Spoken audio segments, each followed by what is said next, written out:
In the event the detainee lunges for you, push back away from the table. We'll get in there as quick as we can.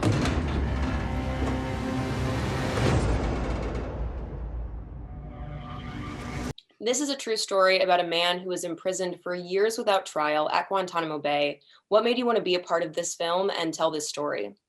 Well, you got it. It was really Mohamedou. What he lived through, the kind of man that he is. In some ways, the American government tried to break him, but they weren't able to. And he, through his spirituality, through his religion, and just through his humanity, he was able to come to a place of forgiveness, which is amazing to me. I don't know why he's not angry, but he insisted on finding joy and loving life. And he's just a model for all of us. The story, the part, and the fact that it's a true story amazed me and shocked me at the same time. I read Mohamedou's book, which was written while he was still a prisoner and kind of smuggled out his letters to his lawyer. And I thought it was a remarkable testament, a remarkable piece of literature, but I didn't think there was really a film there. And then the producer who had sent it to me said, speak to Mohamedou. And I did. I got on Skype with him and I Skyped with him, and he was not at all what I expected. You know, I expected somebody who was angry and embittered, deeply traumatized by having spent these 14 years in Guantanamo, having been tortured so severely. But actually, he's warm and he's funny. I thought, wow, what an incredible person.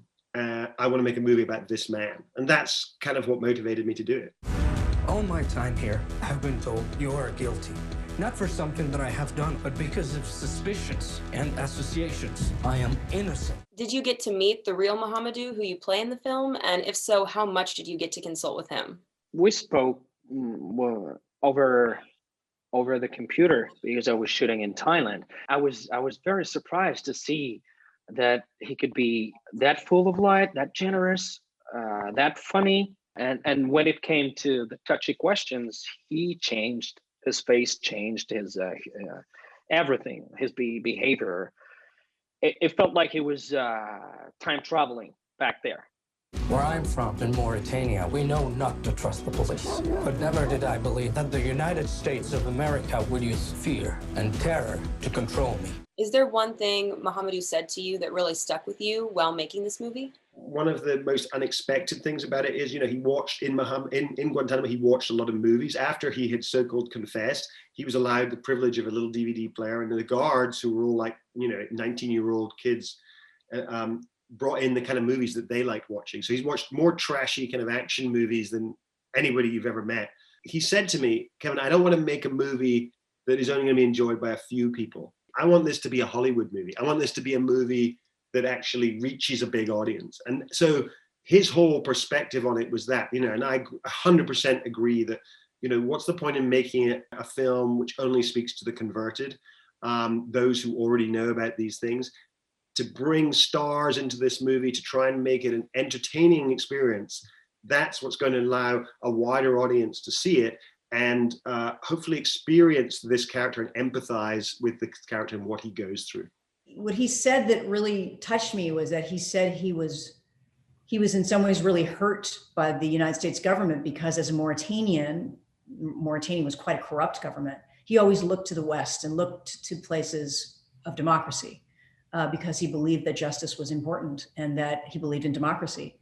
And so he moved to Germany when he was younger because he got a scholarship and he was this smart kid. And he was so assured that this was a place that was going to bring justice. And that in some ways was one of the hardest things, was to know that America was not what it said it was. You know, I think I figured out why they built Guantanamo down there.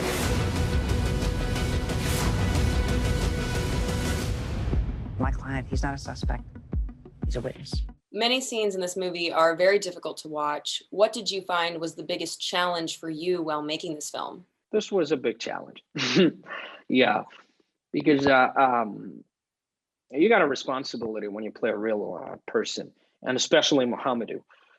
And as an actor, I'm not able to just make up those feelings, because I don't know what it is to go through this. So I felt like I needed to get a feel, to get as close as possible to the real conditions of this man.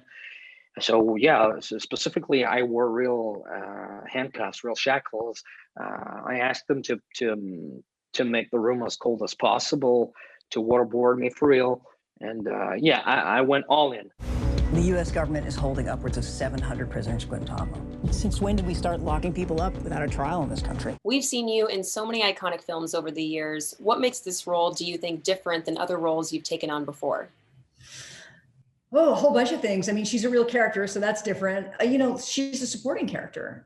She's there to tell his story. And the only part of her that we know is what is essential in order to understand his story. And I had to bring a lot to it without having a lot of backstory, bring a lot of gravity and a lot of sort of pain, even though you didn't really know where it was coming from. And that was quite a challenge. He has been interrogated. He has been held against his will for 6 years without a single charge being laid against him. Does it bother you at all working for someone like this? I'm not just defending him, I'm defending the rule of law.